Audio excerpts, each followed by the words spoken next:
It is 8:15 a.m. Pacific Daylight Time. It's the 28th day of May, 2026, and this is episode 1330 of Bitcoin and Iran is blowing up again because we just can't seem to stop screwing with each other. I've never seen this before. I've been alive for a while. I've never seen this before. Again, nobody knows nothing, except every once in a while we get these weird reports that the United States has struck Iran in the midst of peace talks, which doesn't seem very, conducive to peace. I'm just saying, and we're going to start out the day talking about how that has affected the Bitcoin market. Then we're going to talk about a Google employee. Insider trading on Polymarket, and the United States has actually charged somebody with this shit. Of course, didn't charge anybody inside the federal government, but whatever. They're going after somebody. They gotta prove to us that they're doing their work. And the CME, commodity or Chicago Mercantile Exchange, I think it was like last Friday, they launched 24/7 trading digitally with like a 1 hour a day gap so that they can reset their servers or whatever. It's changed the landscape of the markets, and I want to talk about that a little bit. Then there's a dude from the CIA who stole a lot of gold and got caught. Amazingly enough, this may be why we don't have any gold in Fort Knox. Second half of show, we're going to talk about Cash App. CFTC and Gemini might be making up. Like they were at odds with each other, and now it looks like they're going to be buddy or something. I don't know. It's weird. The BIS is in the news, and Miami IT worker has been arrested for stealing Bitcoin. But first up, crypto markets shed $80 billion after fresh and clean U.S. strikes on Iran. This is written by Martin Young out of Cointelegraph. What the hell happened? I hope we find out. Cryptocurrency markets have shed around $80 billion in value over the past 24 hours, with losses accelerating after the U.S. reportedly carried out a new wave of military strikes on Iran. The U.S. military carried out new strikes, brand fresh spanking new strikes late on Wednesday, targeting an Iranian military site and shooting down 4 Iranian attack drones, which a U.S. official told Reuters posed a threat around the Strait of Hormuz. Quote, "These actions were measured, purely defensive, and intended to maintain the ceasefire," the official said. Iran's Islamic Revolutionary Guard Corps reportedly released a statement saying that it had retaliated by attacking a U.S. airbase in Kuwait. The strikes came during negotiations to end the war that began on February the 28th with U.S. and Israeli attacks. U.S. President Donald Trump said at a White House cabinet meeting on Wednesday that he was not satisfied with the deal with Iran and alluded to further military action. The U.S. strikes sent crypto markets tumbling to their lowest levels since mid-April, after the market had climbed earlier this week after Trump hinted that a peace deal would soon be finalized. We've seen this before. I'm telling you, we've seen this before. Hey, we got a peace deal. Oh, you know what? There's not a peace deal. Wait a minute. We got another peace deal. Oh, you know what? Psych. Anyway, Bitcoin lost 3.5% on the day, falling to 72,646 on Coinbase. That's its lowest level since April the 13th. Bitcoin fell to a 6.5-week low after the United strikes on Iran on Wednesday. LVRG research director Nick Ruck told Cointelegraph on Thursday that markets sold off as investors priced in heightened geopolitical risk, potential oil supply disruptions, and a flight to safety. Quote, Bitcoin and Ethereum, despite their long-term narratives as hedges, continue to behave more like high beta risk assets during periods of uncertainty. Traders are now monitoring escalation risks in the Middle East and any effects on inflation and Fed policy as crypto liquidity quickly thins and leveraged positions get flushed out, end quote. Ether also fell, I don't care, but crude prices also reacted with a 3.5% increase as West Texas Intermediate crude topped $92 a barrel, while Brent North Sea climbed to 98. So that's what happened. We, in the middle of the peace deal, for the second time during this particular peace deal, the United States struck Iran. Now, if Iran was flying drones around the Strait of Hormuz, yep, I could see it.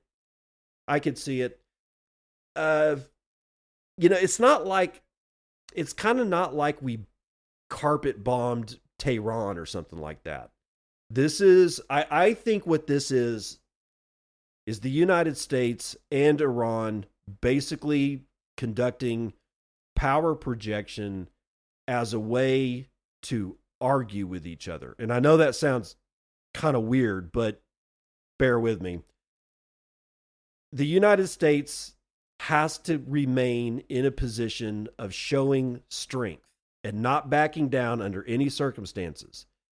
Iran has kind of got a lot of people, a lot of countries, and a lot of commodities over the barrel. They are also operating from a position of strength, and they don't want to lose any of that.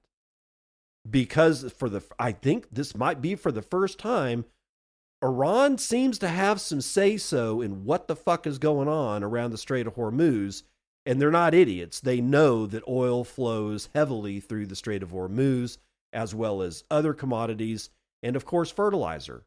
Almost, I think it's like a third of the fertilizer in the world used by farmers is flowing through that thing. They seem to be in a position of strength as well. So now you've got two strong guys basically battling it out. It's not surprising that this actually happened. I need this to go away. We need this to all of us need the Iran conflict to go away, because there are underlying problems beyond the Iran crap, like bond prices bond yields almost out of control, although we've got some pullback on bond yields. 30 years was at 4.99%, hadn't been there for like a couple of weeks. That's kind of good, but there's these underlying problems that are all being covered over by this Iran shit, but this time it's directly affecting markets every time somebody makes a move. Whereas, 2001, 2008, there were all manner of things that we were doing to cover over the underlying structural issues that were going on. This time feels different. I don't know if it is different, but it does feel different. Every move made is really screwing up all the markets, not just Bitcoin, but oil, bond yields, everything is reacting. Everything is like very, very sensitive to any action taken. And that's why this Iran shit needs to go away. They need to find something else to cover it over with that does not cause reactions in the markets like this, because midterms are coming up. This is not a good position for the Republicans to be in if they want to maintain any measure of control after midterm elections. But there's Google. Let's switch over and talk about the United States charging a Google employee with insider trading bets on Polymarket, Cointelegraph, and it is written by who? None other than Stephen Kate. U.S. authorities have charged a Google employee with allegedly using information from the company to make bets on Polymarket and profit $1.2 million. The Justice Department said on Wednesday that it unsealed charges against Google software engineer Michael Spagnuolo, accusing him of accessing unreleased internal information at Google and placing 25 bets worth $2.7 million on markets related to the most searched individuals on Google in 2025.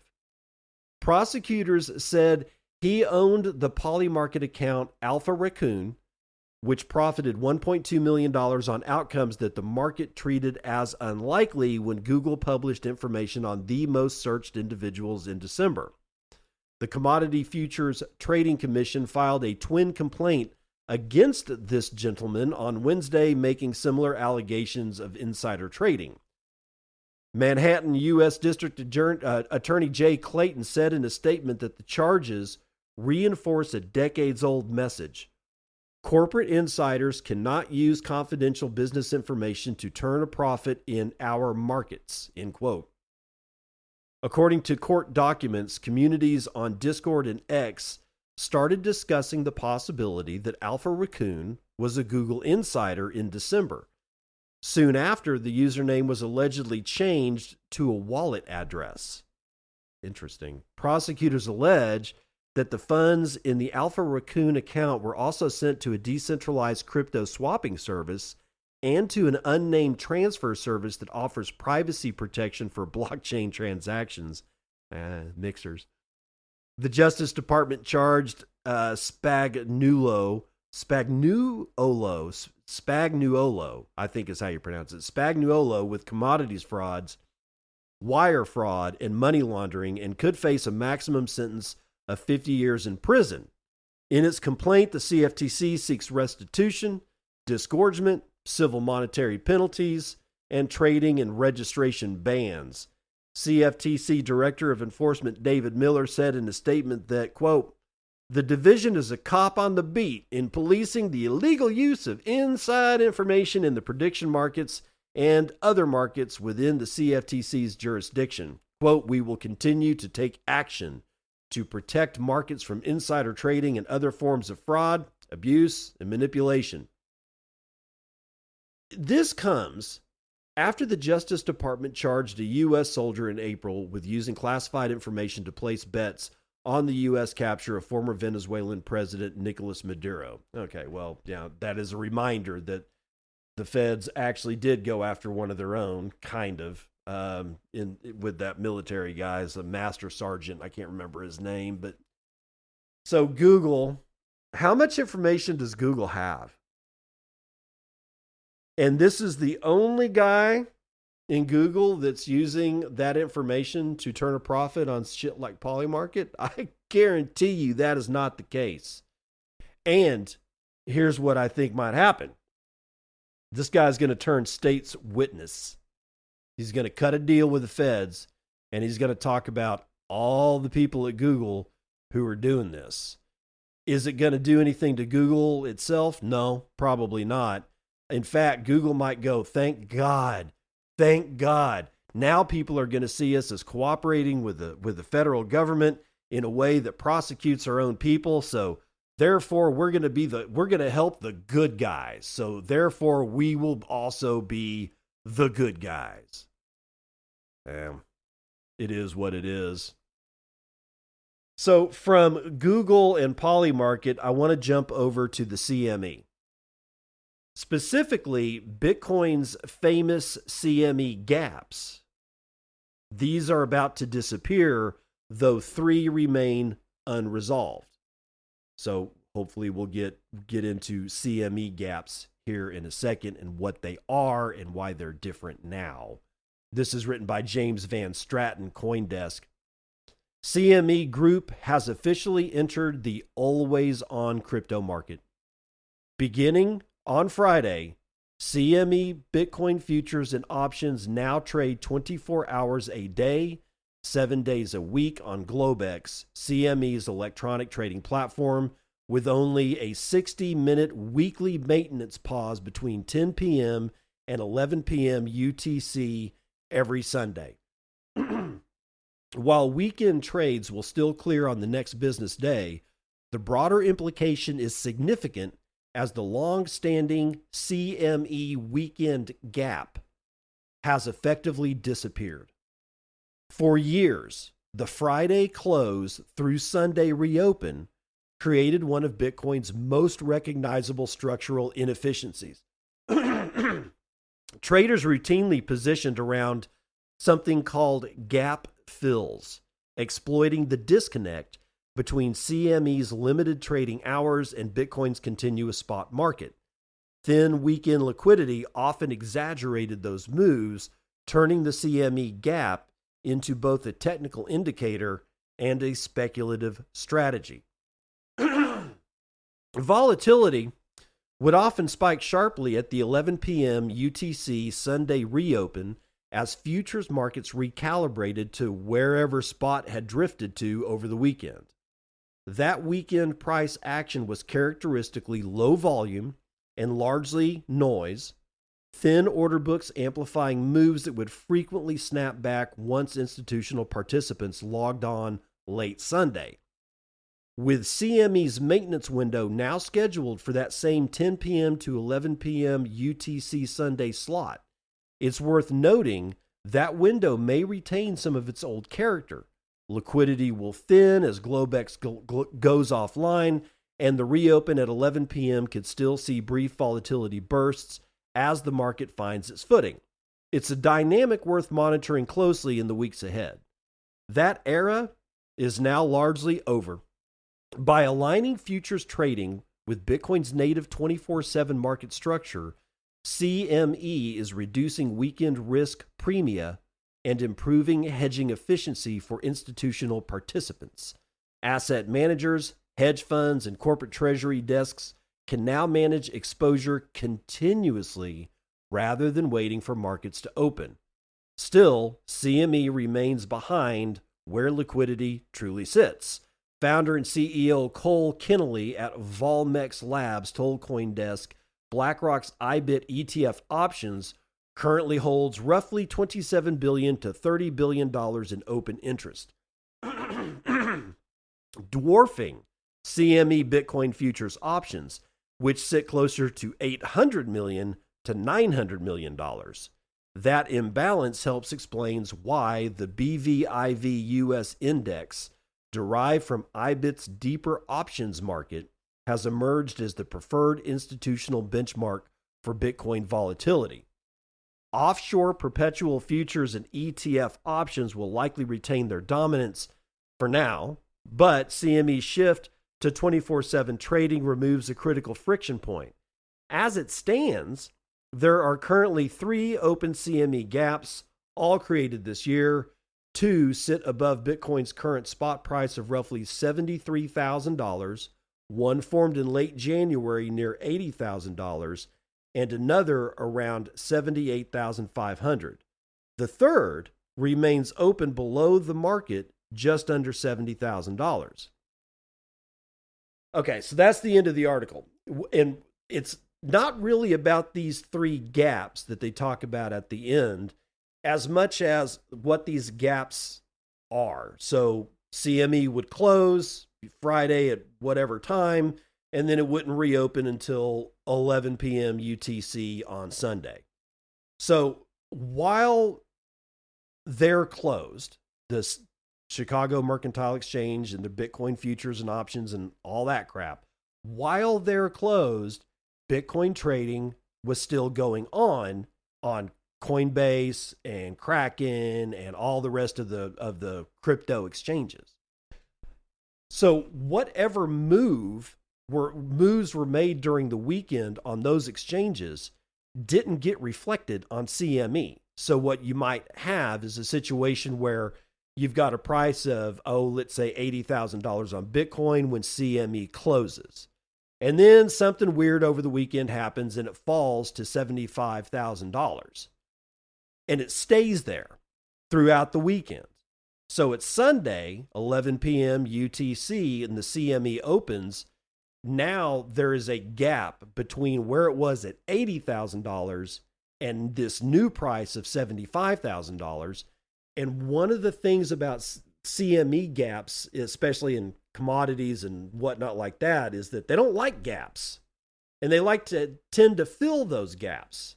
And in this case, going down to 75,000, what you might want to see is it come back up to $80,000 over that weekend trade or that week's trading to close or rather fill that gap. But now there's only going to be an hour break, not a whole weekend. It's not going to close at Friday, end of business and open at, Sunday, afternoon or late afternoon or whatever. No. Now it's only going to be an hour. So my prediction here is that might actually clean up some of the noise in the markets. But now you've got institutional exposure all through the weekend, and it's not just the Bitcoin traders on Kraken. Now you're looking at people like Saylor being able to trade over the weekend. Now you're looking at BlackRock and all these guys are gonna be able to access CME futures over the weekend, whereas they never have before, ever. So it could go either way. And with the macro environment that we see right now, I'm not looking forward to it. But I am looking forward to Oshi, specifically HODL Butter. HODL Butter. If you have not gone to oshigood.us, that's oshigood, that's GOOD.us, oshigood.us, and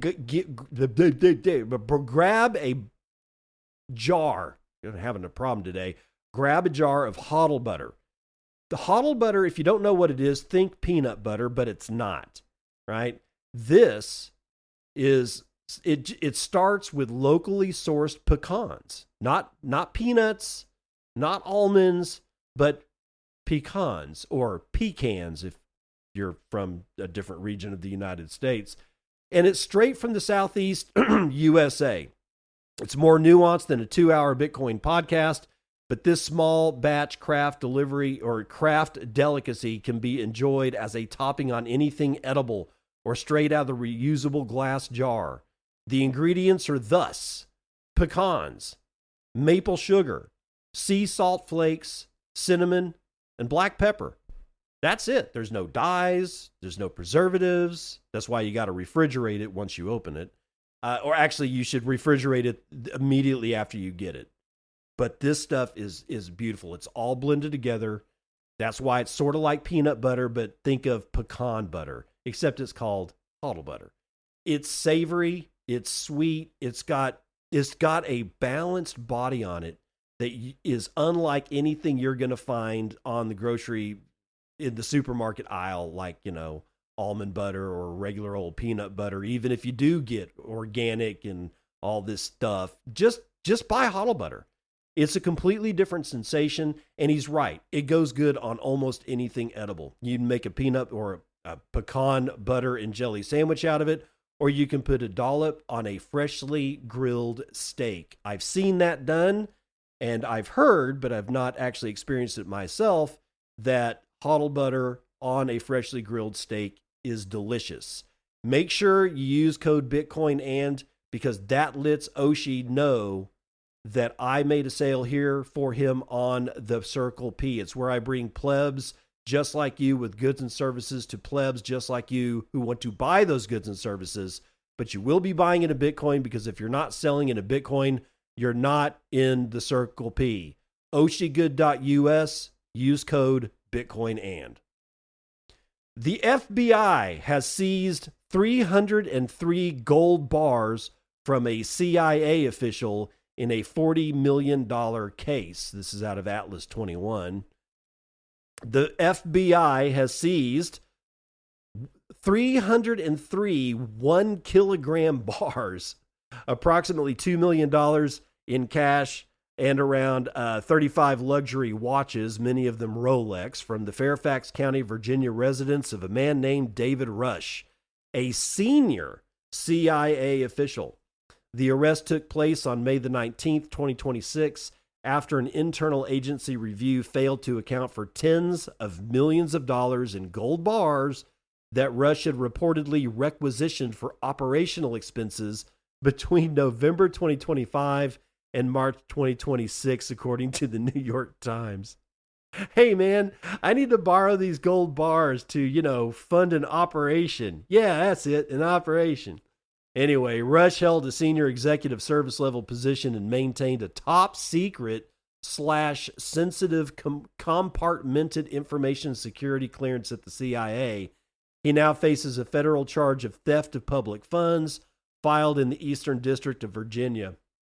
Court documents allege that Rush knowingly diverted the majority of the gold for personal enrichment. A smaller portion of the bars had been found in a storage space near his office. Oh my God. CIA Director John Ratcliffe referred the case to the FBI following the initial internal investigation. In a joint statement, the CIA and FBI confirmed that investigations are ongoing and reaffirmed their commitment to accountability and the rule of law. The fraud extended beyond gold. Court documents allege that Rush spent nearly 2 decades falsifying his credentials to obtain and advance his government career. Oh, shit. Prosecutors claim he falsely stated he had earned a degree from Clemson University and Rensselaer Polytechnic Institute, that he had attended the U.S. Naval Test Pilot School, and that he had served as a Navy pilot, with no FAA records to support any of these claims.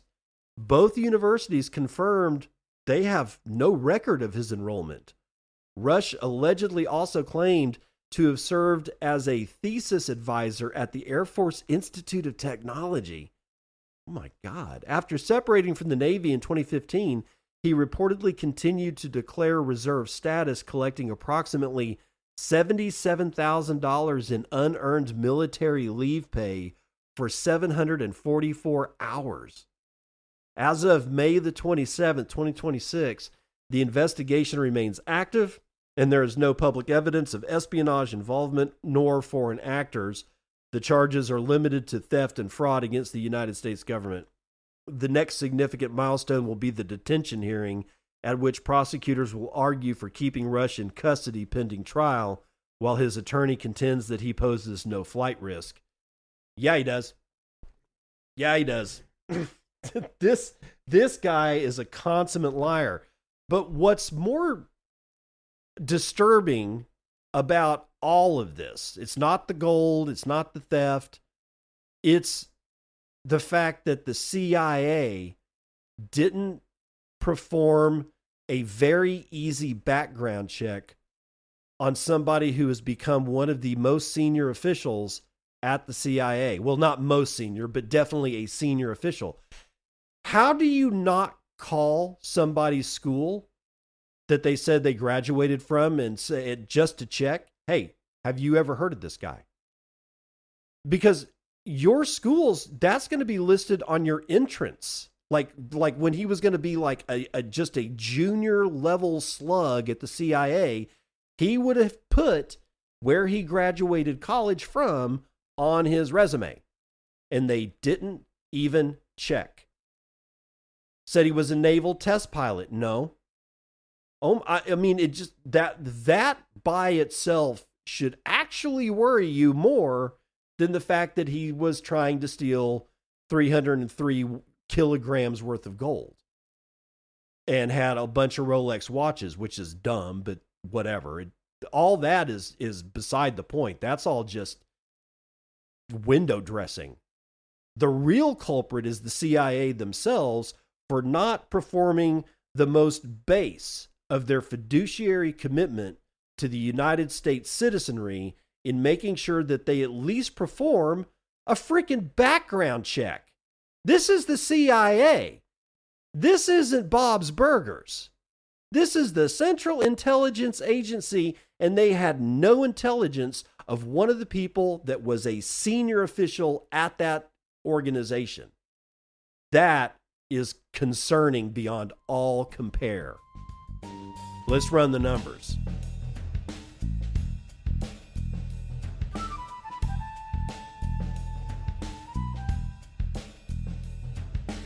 CNBC futures and commodities. It got Brent North Sea up 0.1%, almost 0.2% to 94.44. West Texas Intermediate is up a point, but is still at 89.63. So we are definitely seeing lower oil prices. Not the case with natural gas, though. A report came in, and our stockpiles in the United States and other places in the world have dwindled. So now natural gas is sitting at 5 points above where it was, $3.25 per thousand. Gasoline is up 0.8% to $3.16 a gallon. Murban crude is up 3.7% to 93.31. Metals are mixed. Palladium is down 2.5%. Gold is up 0.6% to 45.10 and 9 dimes. Platinum is down 0.8%. Silver is up a third to 75.13. Copper is up almost a point to $6.40 a pound. Ag is almost all green today, except for chocolate. It's our loser. No, sugar's our loser. 1.25 to the downside. Biggest winner today is coffee, 1.8% to the upside. Live cattle basically moving sideways. Lean hogs down 0.75 of a point. Feeder cattle also moving sideways. The S&P all-time highs after hitting 0.5% to the upside. NASDAQ also all-time high after 0.75% uprise. The Dow is basically sideways, not an all-time high at 50,722. And the S&P mini is up 0.25 of a point. And then there's Bitcoin struggling at 72,820. It's a $1.46 trillion market cap, and we can now purchase 16.3 ounces of our favorite shiny metal rock with our one Bitcoin, of which there are 20,035,479 and 1/4 of. Average fees per block are normal, 0.02 BTC taken in fees on a per block basis. There's about 48 blocks carrying 120,000 unconfirmed transactions waiting to clear at 3 sats per VByte. Low priority is going to get you in at 1. And hash rate. What is the hash rate? Back in zettahash territory. 1.01 zettahashes per second is the amount of security we have backing the Bitcoin network. And that's all that I need to see. From yesterday's episode of Bitcoin and Dark Pool Adult Swim, I got progressively worse with 555 sats says third boosts the charm. Thank you, sir. No, thank you. LNPC 555 sats says cheers. Code with 500 says nothing. Jason High with 250 says I don't trust public school teachers to teach theology to my kids. I'm not going to trust AI to give me accurate theology either. Yeah, that's probably good advice. Nick Dose with 221 says cheers. Permanerd with 210 says David talks to his hammer about religion. Why not? It may actually have more answers than you think. Permanerd with another 210 sat says one of the smartest podcasters out there. Give this man a listen. Thank you, Permanerd. I appreciate it. That's the weather report.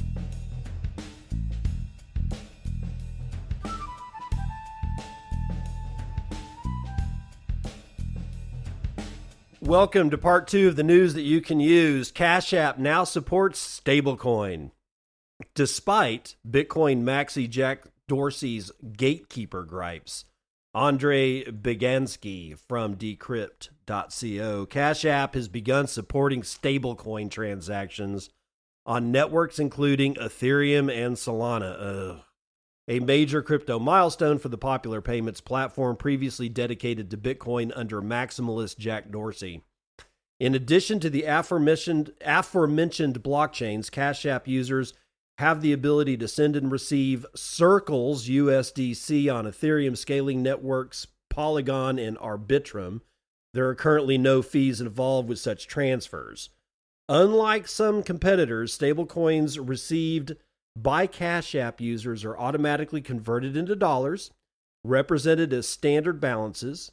Currently, PayPal's Venmo records users' holdings of its PYUSD stablecoin alongside other digital assets under its own crypto tab. Cash App's website notes that stablecoins aren't available yet for customers in New York, and users must verify their identity while being subject to transaction limits. The caveats reflect Block's cautious approach to navigating an environment that faces growing competition following the passage of federal legislations for stablecoins last year. Under Dorsey, who is among Bitcoin's most visible and outspoken advocates, Block has poured resources into the development of mining hardware and BitKey, which is a self-custodial wallet. Those moves have aligned with his long-standing goal of promoting Bitcoin as everyday money. Dorsey critiqued stablecoins earlier this year after shifting from one gatekeeper to another, while acquiescing that the technology is seeing growing demand from customers. He has long prized Bitcoin as an open protocol for money transmission. In March, Block-owned payments processor Square flipped a switch that enabled Bitcoin payments by default for U.S. sellers, and previously the model was opt-in, offering instant settlement via Bitcoin's Lightning Network. When the service debuted in November, merchants were granted the ability to automatically convert card sales into Bitcoin as well. That month, Cash App unveiled stablecoin payments, billing the expansion as a way for customers to make fast, low-cost payments regardless of their network of choice. At the time, Block Bitcoin product lead Miles Suter described stablecoins as a complementary option for our customers, declaring that Cash App will always be Bitcoin first by design. Block shares changed hands at around $71.55 on Wednesday, rising nearly 3.5% midday, according to Yahoo Finance. The company's stock price has rallied, 10% year to date. Over the same period, Bitcoin's price has declined over 14% to 74,800. Yeah, this was clearly yesterday's article.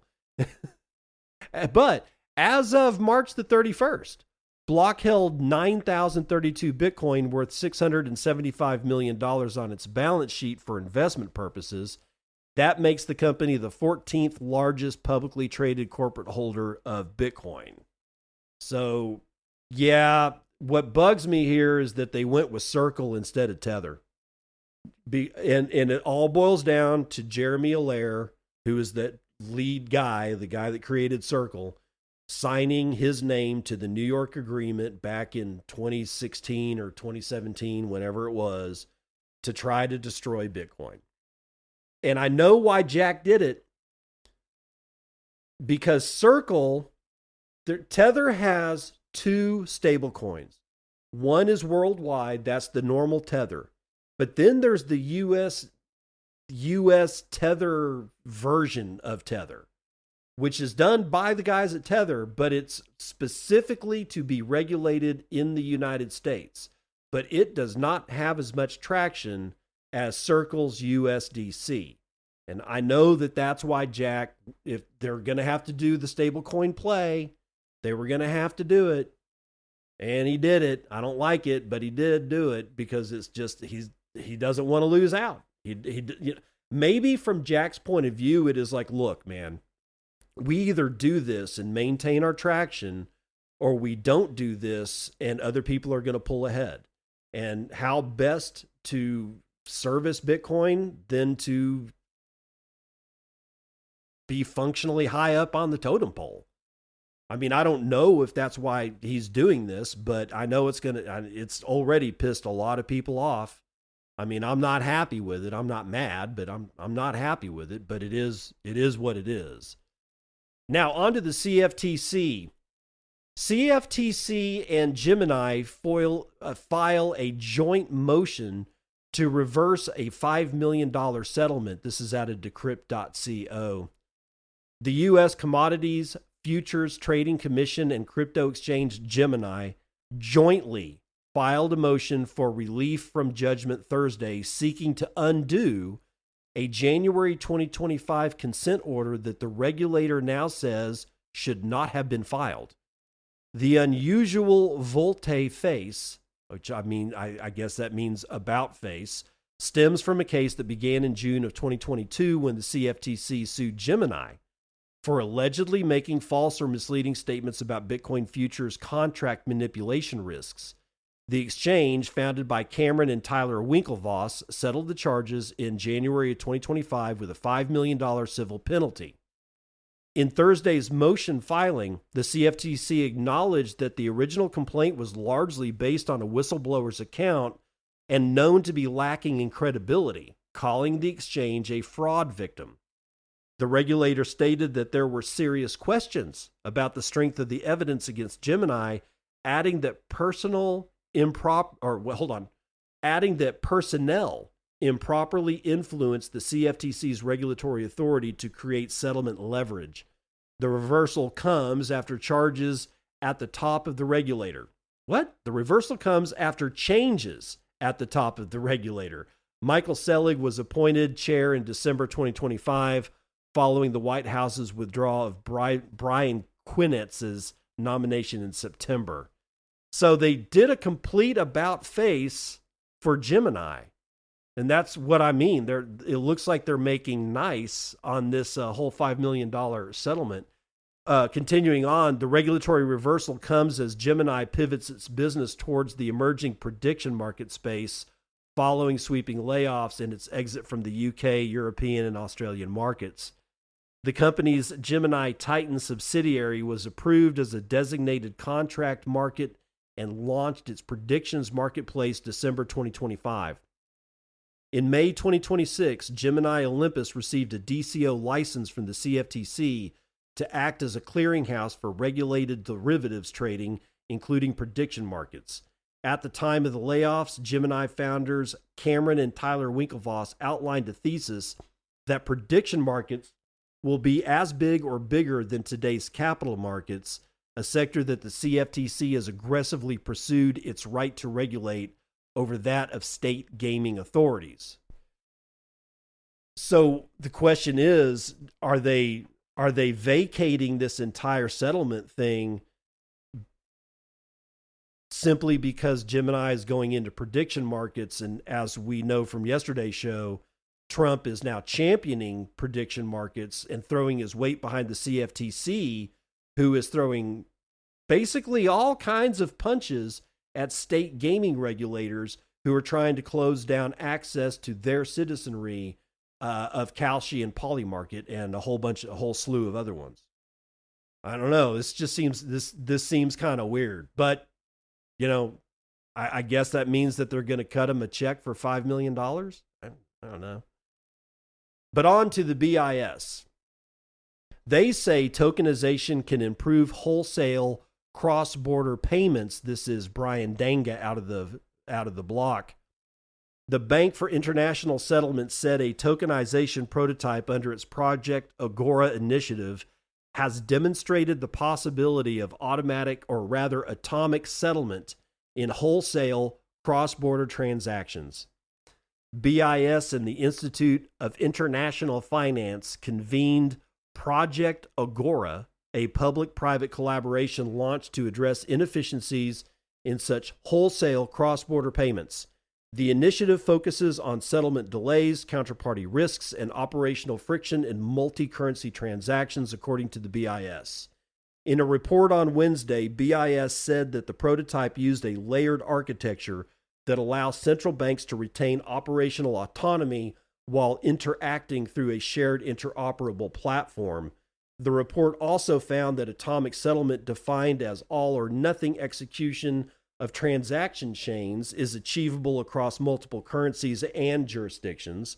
It added that legal analysis concluded settlement finality can be reached across all 7 participating jurisdictions, though further work is required on technical, operational, and contractual design aligned with national legal frameworks. On privacy, BIS said it can be safeguarded at both balance and transaction levels using technologies that shield sensitive data while maintaining regulatory compliance. Okay, so I could go on, but there's really not much left in this article. What's going on here is that the BIS essentially is saying use our blockchain because they have control over it. I mean, they've been bitching and moaning about Bitcoin for decades. Well, okay, over a decade. And they've been talking about blockchains in general and the crypto industry in general and how it's bad and bad and bad and bad and bad. But here's Project Agora coming along to save the day, and it can do what we've already been doing for well over 10 years. But please use ours. That's what BIS is saying. And it's based out of fear. They want to retain control. I don't think it's going to work out for them the way that they think it's going to work out.